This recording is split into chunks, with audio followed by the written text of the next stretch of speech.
Mesdames et messieurs, ici Chage et on se retrouve aujourd'hui pour que je vous parle un petit peu de ce que j'ai regardé sur Netflix il y a pas longtemps, surtout, bah oui, en termes d'animé et donc d'adaptation même. Et là, on va parler directement du film Nanatsu no Taizai qui conclut justement la série. Un film qui était vraiment attendu après une saison déjà qui était franchement mauvaise en termes de qualité d'animation, ou en tout cas elle était vraiment pas super top. Et c'est vrai que le film, déjà ça fait plaisir de voir juste pour ça, pour enfin voir nos personnages proprement animés. Après c'est vrai que ça répond à énormément d'intrigues, en fait ça conclut les intrigues auxquelles on n'avait pas eu le droit à une fin dans le manga, et donc c'est franchement appréciable. Déjà du côté les deux Eldris et Meliodas qui peuvent vraiment se rencontrer, renouer leur lien fraternel, alors que c'est vrai que c'était étrange de terminer le manga sans en parler, alors que en vrai la famille c'est au centre de Nanatsu no Taizai, donc ça fait plaisir d'avoir plus ou moins cette fin. Et en plus bien sûr la menace de la déité suprême, bah c'était juste parfait, parce qu'au final c'était un petit peu chelou d'avoir affronté le roi des démons et de la laisser comme ça et pas avoir d'arc sur les anges. Donc voilà, on a un petit peu ça avec cette histoire. Ça sonne beaucoup comme une célébration en vrai de Nanatsu no Taizai, avec les différents mariages, avec le mariage de Diane et de King, ou même Meliodas et Elisabeth. Donc bien sûr ça fait plaisir à voir pour chaque fan qui a regardé la série avec un tant soit peu d'attention. Et en plus ça a réussi à compléter le lore de Nanatsu no Taizai, pas juste avec la déité suprême, mais aussi avec le deuxième roi des fées et le deuxième roi des géants, qui apparaissent dans ce film comme des personnages en réalité qui vont pas être aussi importants que ça et pas si développés que ça. En vrai on les voit, c'est vraiment le début du film pour introduire la réelle menace qu'est la déité suprême, mais je dois vous avouer que même si ces personnages ne sont pas hyper marquants, bah au moins il y a des éléments qui réussissent à leur créer une réelle personnalité. Déjà, en réalité, le second roi des fées, bah au final, il va se battre avec une armure, et je trouve que ça c'est nouveau, parce que en vrai, voir un autre roi des fées, vu qu'ils ont les mêmes pouvoirs plus ou moins, ça aurait été redondant. Donc là, c'était assez cool de voir ça, j'ai été agréablement surpris. Et en plus, surtout, le moment qui a été quand même énorme, c'est qu'on découvrait qui avait construit les armes des 7 péchés capitaux. Et je vous rappelle que les armes dans Nanatsu no Taizai, quand même, ça fait partie de l'identité de la série. Donc voir le créateur de toutes ces armes, ça réussit à compléter le lore où on savait pas trop d'où tout venait. Et ça y est, même si c'était des passages brefs, c'est des passages brefs qui réussissent à rendre le tout cohérent. Après je vais pas vous parler en détail du combat de fin contre la déité suprême, parce que en vrai c'est juste un combat classique, tout le monde se lance dedans jusqu'à la fin, où il va y avoir Meliodas et donc son frère Zeldris qui vont pouvoir s'unir pour l'affronter et la défaire. C'est un petit peu aussi comme si ils défaisaient l'allié de leur père, donc en vrai c'est tout aussi symbolique. Et bien sûr ils vont réussir à recréer leur lien à travers cette aventure. Et c'est pour ça, moi je vous dis, c'est pas un film qui va énormément en fait changer notre vision de Nanatsu no Taizai, mais qui va juste venir comme ça célébrer la fin de cette histoire. Arthur, bah on le voit pleurer devant des tombes, ça va dans le sens de ma théorie où je disais que justement les guerres avec les différents clans, ça a dû le rendre hermétique, raciste envers tous les autres clans. Donc voilà, je pense qu'on est en plein dedans, surtout que là avec une guerre en plus liée à la déité suprême avec le clan des anges, là ça fait encore plus. Donc il a affronté des ennemis alors qu'il était déjà en deuil. Donc le chemin là il paraît tout à fait logique, mais c'est vraiment le film de conclusion avant la suite de Nanatsu no Taizai. C'est pas un passage obligatoire, l'animation elle va pas te rendre complètement fou, elle est bien, elle est propre, ça suffit. Donc voilà, je pense que tous les fans seront satisfaits sans pour autant être le film qui va marquer toute une génération. Bon, bref. Maintenant, parlons de Baki Hanma. Alors là, déjà, ça va être un peu compliqué parce que je vous avoue que moi, j'avais rien capté. À la fin de Baki, vu qu'il avait battu le fils de Cassius Clay, Mohamed Ali, voilà, j'avais oublié c'était quoi son vrai nom, enfin bref, voilà, vu qu'il avait battu dans l'arène et que ensuite il y avait son père qui s'était dressé devant lui et qu'il annonçait un combat contre son père, je m'attendais vraiment à les retrouver dans cette arène à se combattre. Et ça fait que quand déjà cette série elle est sortie sur Netflix, qui s'appelait Baki Hanma, bah je me suis dit mais qu'est-ce que c'est que ce délire? Ça se trouve je me suis trompé, ça se trouve que c'est le préquel, ça se trouve que tout ça se passe avant, parce qu'en vrai tu commences la série, ils sont séparés, on te reparle même pas de ce qui s'est passé avant. Ça fait que j'ai vraiment cru, j'ai commencé l'épisode, après je suis parti et je suis revenu parce que je me suis dit non, je crois que c'est vraiment ça la suite. Mais franchement j'étais vraiment perdu par ce changement de titre, mais apparemment c'est vraiment un autre segment du manga qui s'appelle Baki Hanma et qui là se déroule sur 3 arcs, la prison, Cro-Magnon et je crois combat contre son père.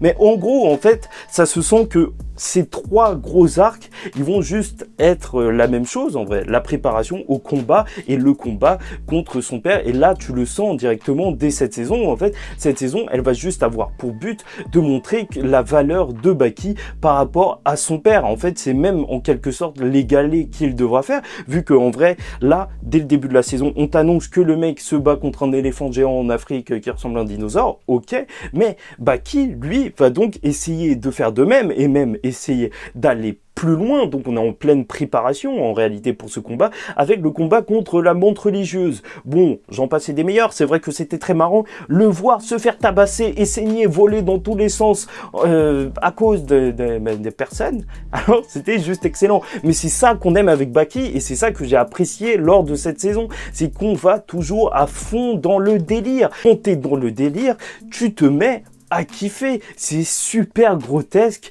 et pourtant tout le monde est à fond et ça se voit en fait que c'est juste pour une raison, et je trouve que ça transpire vraiment de Baki, c'est qu'il y a vraiment de la passion en fait. À chaque fois qu'il te parle de combat, l'auteur, tu sens qu'en fait c'est un passionné de techniques de combat, d'arts martiaux, et ça fait que quand tu regardes, même si il y va, tu vois, il te raconte plein de trucs juste pour foutre un coup de poing et c'est long, bah tu sens que le mec est passionné et ça fait que ça va, c'est agréable à regarder. Sauf que c'est vrai que cette saison, malgré tout, elle souffre d'un énorme problème de rythme. Je sais pas pour vous, mais moi j'ai eu beaucoup de mal. Pas au niveau forcément de l'action, mais c'est vrai que j'ai l'impression que chaque personnage parlait à 2 à l'heure. Et je n'ai pas honte de le dire. En vrai, j'ai utilisé l'option sur Netflix là pour mettre en avance rapide, mais j'écoutais chacune des choses qu'ils disaient, j'étais toujours à fond, mais c'est juste qu'ils essayaient tellement de parler lentement que ça me faisait câbler. J'étais en train de devenir fou. Je te jure, un épisode, il se passait rien du tout. Et bien sûr,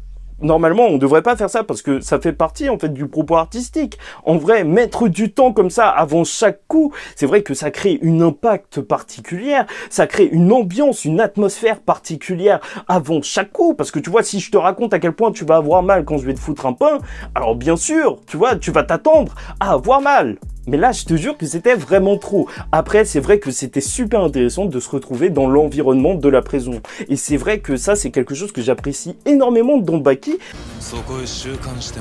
Parce que, ok, c'est juste des arts martiaux, des gens qui se battent tout le temps, même, on pourrait trouver que c'est répétitif, mais pas du tout, parce que c'est vrai qu'à chaque fois, changer les modalités du combat, avec les 5 prisonniers où c'était des combats de rue, ou même l'environnement, le fait que au début c'était un tournoi, après c'était la rue, et maintenant c'est dans une prison, ça rend le tout rafraîchissant. Et c'est vrai que c'était quelque chose que j'attendais énormément, de voir la prison et le système à l'intérieur. Mais bon, même si on a l'explication du système, c'est vrai qu'au final, ça sert pas énormément le propos. T'as un boss dans la prison qui est Mister Oliva, et donc Baki veut l'affronter parce que c'est soi-disant le numéro 2, enfin le numéro 1 aux États-Unis en tout cas, et ce sera plutôt à Gevaru, un personnage que j'ai énormément apprécié cette saison, de l'affronter au tout départ. Et c'est vrai que déjà c'est des personnages à chaque fois qui voilà ont des relations avec la réalité, avec l'histoire, donc à chaque fois moi ça me fait délirer, tu vois, d'inventer des histoires en référence au vrai Che Guevara, ou même parfois en vrai je trouve ça très intéressant,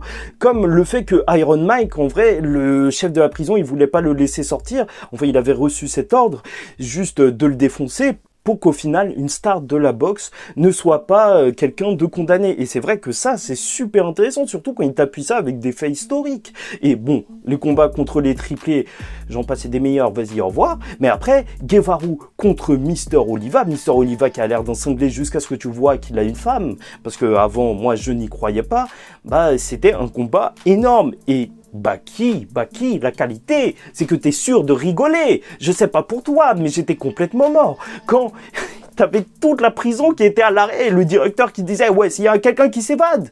Me dites rien du tout, je veux voir ce combat. C'est n'importe quoi, c'est tellement n'importe quoi que tu te mets exploser de rire à chaque fois. Les gens qui voient Maria tellement grosse qu'ils disent rien parce qu'ils savent même pas comment ils vont raconter ça plus tard. C'est juste énorme de pouvoir penser à ce genre d'idées. Franchement, c'est des choses qui donnent de la grandeur à l'histoire, qui sont juste géniales. Et c'est pour ça que ces petits éléments, ils me font passer le rythme hyper lent parce que, en vrai, je m'amuse bien quand je vois des trucs aussi débiles que ça. Voilà, ça me plaît. Et bien sûr, leur combat, il était épique.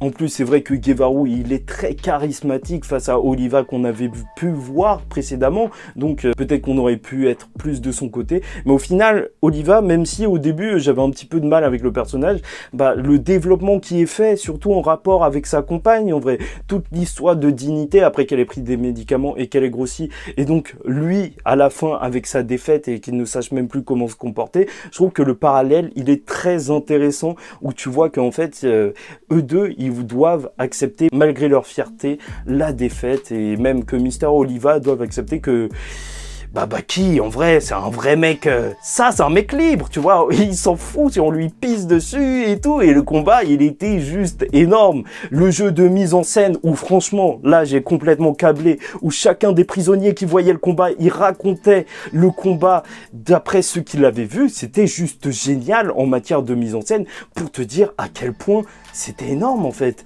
T'as des témoignages du combat, c'est vraiment une idée de mise en scène qui est incroyable, parce que tu sais que c'est quelque chose qui les a énormément marqués. Pour qu'il te le raconte comme ça, c'est juste ouf. La caméra de surveillance qui n'arrive pas à capturer les images, ok, c'est bon. Et bien sûr, après l'avoir vaincu, le prochain ennemi logique pour Baki, c'est son père, même si apparemment ce sera le Cro-Magnon avant, mais je trouve que c'est très symbolique en vrai d'avoir commencé cette saison par le shadowboxing, donc se battre contre un ennemi qui n'était pas là, et au final, toute cette saison, c'est un petit peu ça, c'est un combat interposé par rapport à d'autres adversaires, parce que Baki, en vrai, quand il se bat contre Mister Oliva, il voit pas Mister Oliva, il voit juste la suite, il voit aussi son père qu'il devra affronter par la suite. Pour lui, c'est juste une étape qu'il valide et qui le, en fait, légitime comme véritable rival de son père. Et c'est pour ça même que tu as cette fin de saison où tu as le militaire, mais c'était une dinguerie. Il allait dans le zoo, là, enfin, dans le musée, et il disait, ouais, tu peux le battre, ça, et ça, et ça, et ça, tu peux le battre? Non, j'étais mort, c'était vraiment... Ah, c'est vraiment excellent. Baki, c'est vraiment de la bonne. Mais bon, voilà, je vous le dis, c'était bien trop lent. Il fallait mettre un x2, limite en x1,5. Je te jure que parfois je m'ennuyais. Donc il faut vraiment faire un truc pour la prochaine saison. J'espère que ça ira beaucoup mieux. Le nouvel ennemi, il a l'air énorme. Donc je pense que là, on est parti dans une phase, j'ai pas lu le manga, où justement il s'est légitimé en tant que rival. La deuxième phase, ce sera peut-être le combat contre le Cro-Magnon, où il se mettra en équipe avec son père, où justement il pourra vraiment montrer qu'il peut se tenir littéralement à ses côtés pour terminer sur une troisième saison où il y aura le grand combat. Mais franchement, Baki, toujours un plaisir à regarder. Bon, bref, likez ou dislikez la vidéo si ça vous a pas plu, commentez, donnez-moi votre avis en commentaire sur ces deux trucs. Je pense pas que la vidéo elle va marcher parce que on n'est pas beaucoup à suivre ces trucs, mais je voulais vraiment vous le partager parce qu'au final... je me dis que si vous avez aussi peu de personnes avec qui parler de ces deux trucs que moi, alors au moins, bienvenue, voici, on est là. On est là. Et la semaine prochaine, je ferai une vidéo sur les animés de l'automne que j'ai suivis, parce que là, on sera à 3 épisodes de chacun des animés de l'automne. Donc voilà, ça commencera déjà assez bien pour lâcher mes premières impressions sur ce que je regarde. Bon, en attendant la semaine prochaine, je vous dis ciao tout le monde, faites très attention à vous, abonnez-vous si vous avez envie de parler d'animés, de manga. Et je vous dis ciao tout le monde et surtout, paix sur vous.